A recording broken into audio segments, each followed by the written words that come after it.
السلام عليكم ورحمة الله تعالى وبركاته. إخواني وأخواتي، مرحبا بكم في حلقة جديدة من حلقات الكورة مع الشارو. قبل ما نبداو الحلقة ديال اليوم، جمعة مباركة وسنة هجرية سعيدة، الله يدخل عليكم بزيد الرزق والصحة والعافية. موضوع اليوم الكرة المحلية المغربية. من تنذكروا الكرة المحلية المغربية فتنذكروا بالدرجة الأولى الأندية المغربية.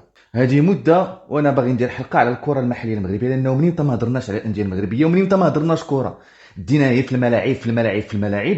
طبعا الملاعب شي حاجة اللي مهمة، خصوصا أنه تنتظرنا بزاف ديال الاستحقاقات القارية والعالمية، ولكن ما خصناش ننساو أهم حاجة اللي هي الاهتمام بالكرة المحلية، الاهتمام بالنوادي، الاهتمام بالتكوين القاعدي، الاهتمام بصورة الكرة المحلية المغربية، خصوصا أنه كاين تراجع في الآونة الأخيرة على المستوى المحلي المغربي. طبعا من بعد الاكتساح ديال سنة 2022، الاكتساح اللي توج بفوزنا بدوري أبطال إفريقيا من خلال الوداد الرياضي، وكذلك فوزنا بكأس الكونفدرالية من خلال نهضة بركان. ولكن للاسف من بعد كان الاندحار، وانا شخصيا كنت نتوقع هذا الاندحار هذه كلها، لانه احنا المغاربه دائما عدم الاستمراريه ماركه مسجله باسمنا.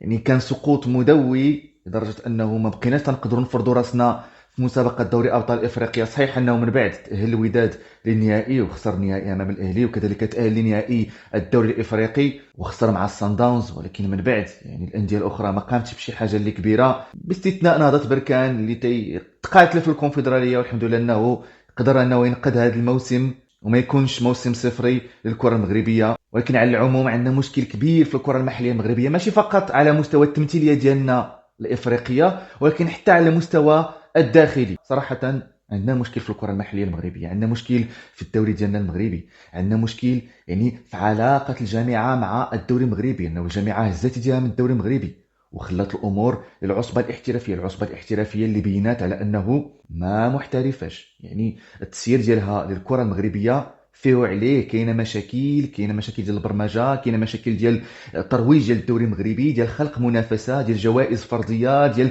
تغيير الشكل العام للدوري المغربي. وما نكذبش عليكم انه ناس جاو من اللور، ناس جاو من اللور واسسوا لي دوريات قويه، لدوريات فيها نجوم، لدوريات فيها فلوس، لدوريات فيها ترويج، لدوريات فيها نقل تلفزيوني لائق. وحنا للاسف في المغرب، بلد المونديال، البلد الذي نظم كاس افريقيا، البلد اللي اختار انه يستثمر في كره القدم، بلد للاسف عنده دوري محلي هش، عنده كاس محليه كاس العرش حتى هي اللي فيها وعليها وفيها بزاف المشاكل وما تتلعبش وقتها، وعندنا ديما فيها ديكالاج، وبدليل انه الحد الجاي ان شاء الله عندنا النهائي بين اولمبيك اسفي ونهضه بركان، وتشوفوا دابا الحاله ما كاين لا ترويج لا اعلام لا زخم. ومن المفروض هي انه يكون فيها الزخم كبير ويكون فيها الترويج كبير، لانه كاس عزيزه على كل المغاربه، وكاس العرش يحصرها كاس العرش، فخامه الاسم تكفي. كاس العرش تنظموها بواحد الطريقه عبثيه، قيمه الجوائز فيها قليله، ما كاينش ابياج، ما كاينش تسويق.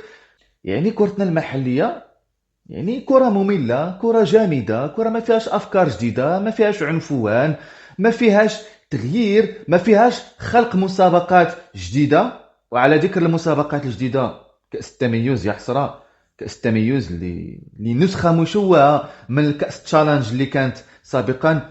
والله العظيم لا كاس تشالنج كانت ناجحه اكثر، كان فيها حضور جماهيري وكان فيها ترويج اكبر. ولكن للاسف كاس التميز كاس فارغه المحتوى، كاس بقوانين الصيغه ديالها ماشي هي هذه. وحنا للاسف كما قلنا بلد اللي تستعد باش ينظم كاس العالم، باش ينظم كاس افريقيا، بلد ما عندوش كاس سوبر، بلد المسابقات المحليه ديالو مسابقات متواضعه، مسابقات ما فيهاش كما قلنا، ما فيهاش اجتهاد، ما فيهاش افكار جديده، ما تنقدروش نخلقوا يعني واحد الديناميه في الكره المحليه ديالنا. بطوله عرجه فيها مشاكل، فيها انديه تتصارع مع المحاكم، ها الطاس ها الليتيج، ها اللاعب هذا اللاعب تتسال المبلغ الفلاني، ها اللاعب هذا مشى في حاله، هذا ما خلصوش.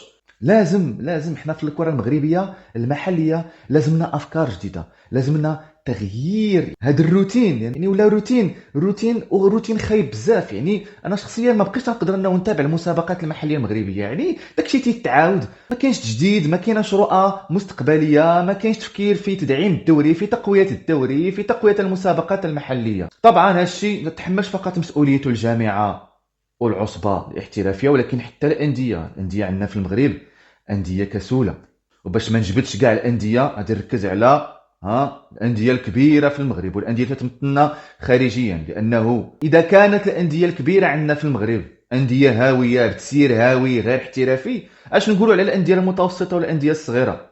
كمثال الوداد. يعني الوداد اذا شدينا المنحنى ديال الفريق غادي نلقاو يعني هبوط وسقوط مدوي، يعني من فريق متوج بدوري ابطال افريقيا الى فريق فيناليست يعني لعب النهائي في المسابقتين الافريقيتين، الدوري الافريقي ودوري ابطال افريقيا، الى فريق ما بقاش يقدر حتى انه يشارك افريقيا. يعني الموسم الماضي فريق ما شاركش افريقيا، الحمد لله انهم قدروا يعتقوا الموسم ديالهم الحالي وقدروا انهم يتاهلوا الكونفدراليه، ولكن من فريق كان تيلعب النهائي ديال دوري ابطال افريقيا وتيتوج دوري ابطال افريقيا يلعب الكونفدراليه، تيبان لك بانه كاين لعبات حتى الطريقه ديال التسيير ديال الفريق والاستعداد ديالو لكاس العالم للانديه ما كانش في المستوى. يعني 3 هزائم، يعني صراحه انا فقط اليوم ما قدرتش نتجرع هذه القضيه ديالنا. كان مقبول انك تخسر مع المان سيتي، كان مقبول انك تخسر مع اليوفي، ولكن باش تخسر مع العين الاماراتي في اسوأ احواله يعني بداك الشكل، فصراحه الوداد خص اعاده النظر وخص ترميم الصفوف وخص تسيير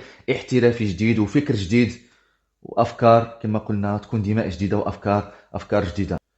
ما يقال على الوداد يقال على الرجاء كذلك. الرجاء للموسم الماضي ما قدرش انه يتجاوز عتبه الجروب ستيج في الكاف تشامبيونز ليغ. الرجاء اللي كان ديك الساعه يعني شارك بصفته حامل لقب الدوري المغربي يعني ما قدرش انه يمشي حتى للربع، وهنا كاين تراجع. يعني الرجاء اللي كانت تمشي للربع في السنوات الماضيه وتتخسر مع الاهلي في الربع، هي تراجعت ما بقاش تفوت حتى دور المجموعات. والاكثر من ذلك الرجاء العام الجاي ما كايناش كاع في المسابقات الافريقيه، يعني لا تشامبيونز ليغ ولا كونفدراليه. يعني الرجاء العام الجاي تبقى مقابله غير ما هو محلي.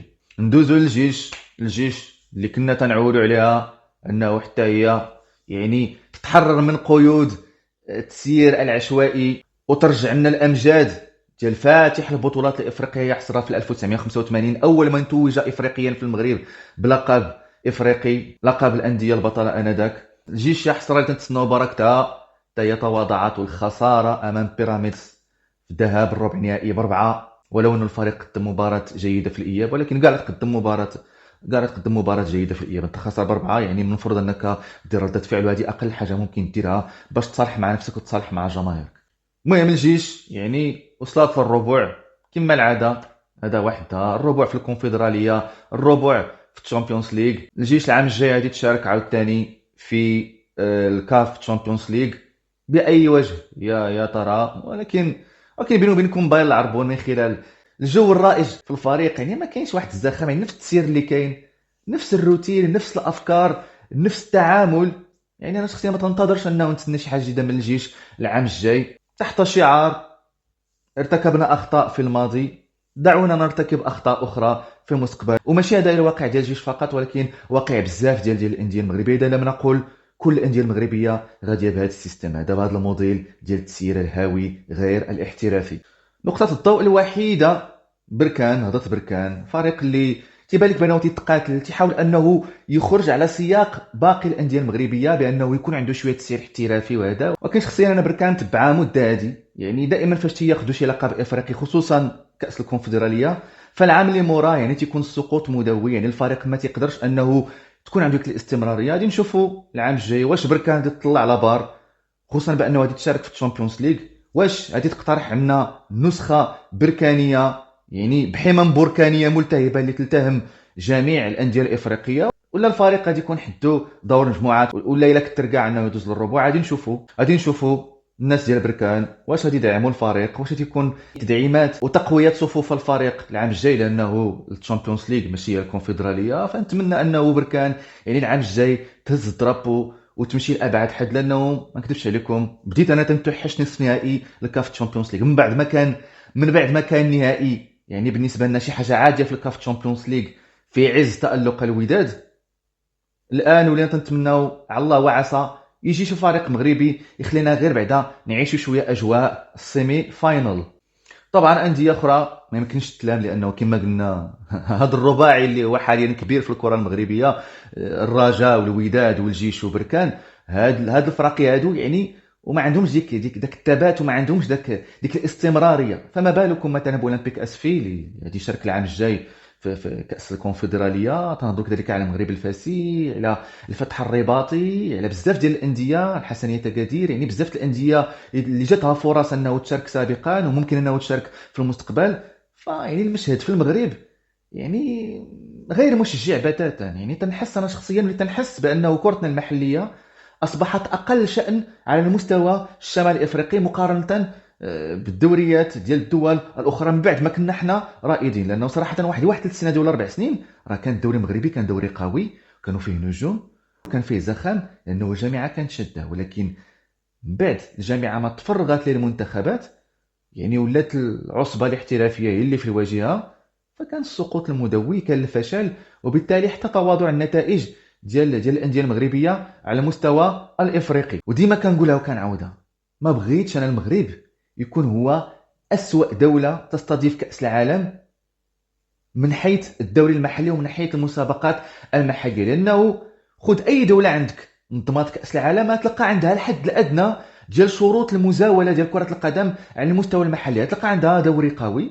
تلقى عندها كأس محلية قوية، تلقى عندها مسابقات محلية كثيرة، تلقى عندها مسابقات مثلا بحال كأس السوبر، وكاين فين اللاعب المحلي انه يعني يسقل الموهبه ديالو ويتحك بهذا الخصوص. فلذلك خصنا وقفه مع الكره المحليه المغربيه، والجامعه خصها تحمل مسؤوليتها، خصها ترجع تشد دواليب الحكم بالنسبه للكره المحليه المغربيه، للانديه المغربيه، للمسابقات المحليه المغربيه.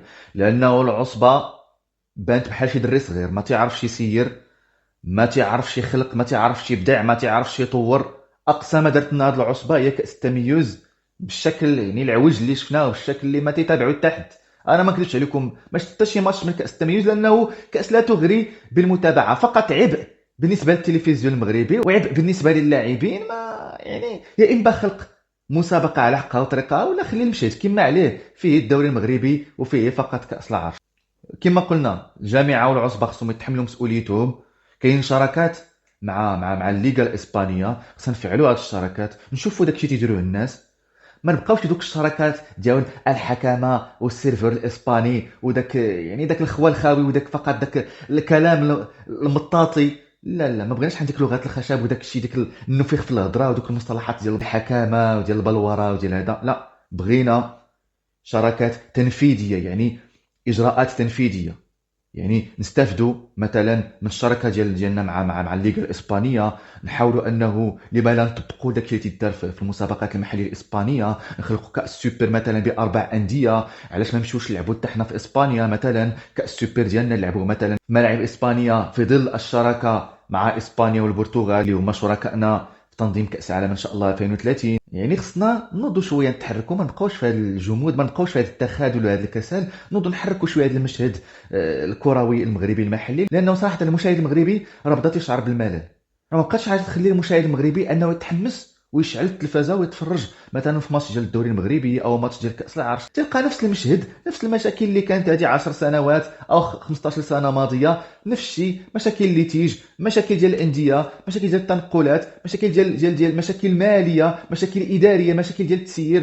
صحيح انه قريب ان شاء الله غادي تفتح الملاعب المغربيه، ولكن راه المسابقات المحليه عباد الله وجوده الدوري عندنا ماشي فقط هي الملاعب اللي غادي تخليها تحسن. راه خصنا نخدموا حتى في العمق، خصنا نخدموا على التكوين، خصنا نخدموا على ضخ ميزانيات اكبر في الانديه المغربيه. خصنا هذه الانديه المغربيه نحيدوا داك قانون الجمعيات.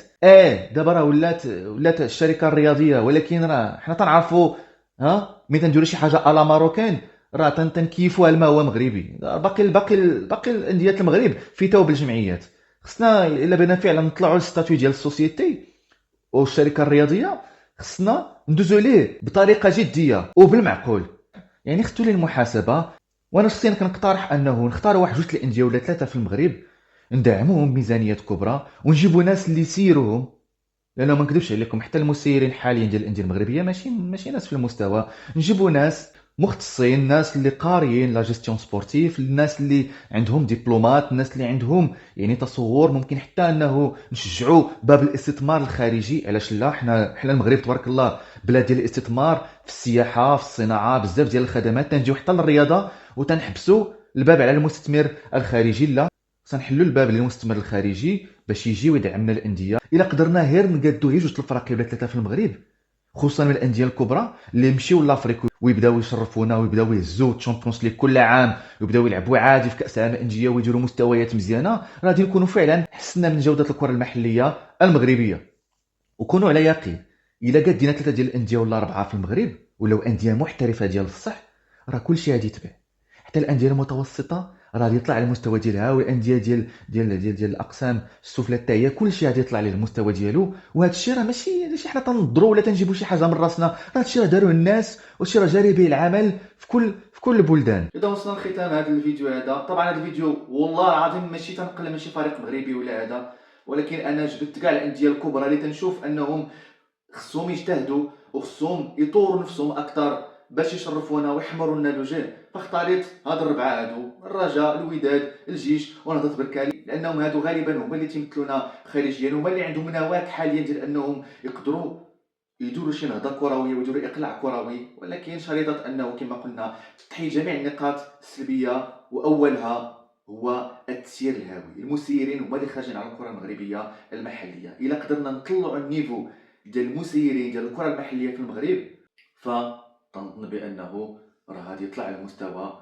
وحتى المتابع المغربي غادي يولي يثق في اللاعب المحلي المغربي، وغادي نشوفوا كره محليه يعني اللي تخلينا ماشي فقط انه نشوفوا انديه متوجه افريقيا كل سنه، ولكن حتى انه نقدروا علاش لا حنا كاع الا عفر عندنا شي لاعب محترف من الجاليه ديالنا في اوروبا، حنا راه عندنا البديل الحمد لله داخل المغرب. وبالتالي حتى اللاعب المحلي ما غاديش يكون اقل مستوى ان شاء الله من عديد اللاعبين في المجر. وهما راه تيبقاو كلهم ولادنا، ولكن ضروري نخدموا لانه فاش تيخرج لك لاعب صناعه محليه مغربيه، شوفوا دابا تبارك الله نصيري والكعبي واكراد، يعني تتحس بانه راه فعلا كورتك راه خدامه وتتعطي للمنتخبات وتتغذي المنتخبات الوطنيه المغربيه.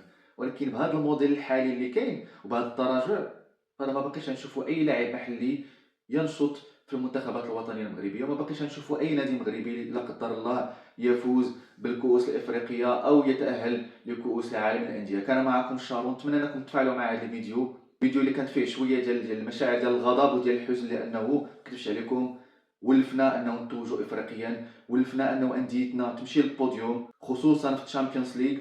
وانا شخصيا ما تنتصورش سي سيناريو انه نغيبوا عاوتاني واحد 10 سنين ولا 20 عام على دوري ابطال افريقيا.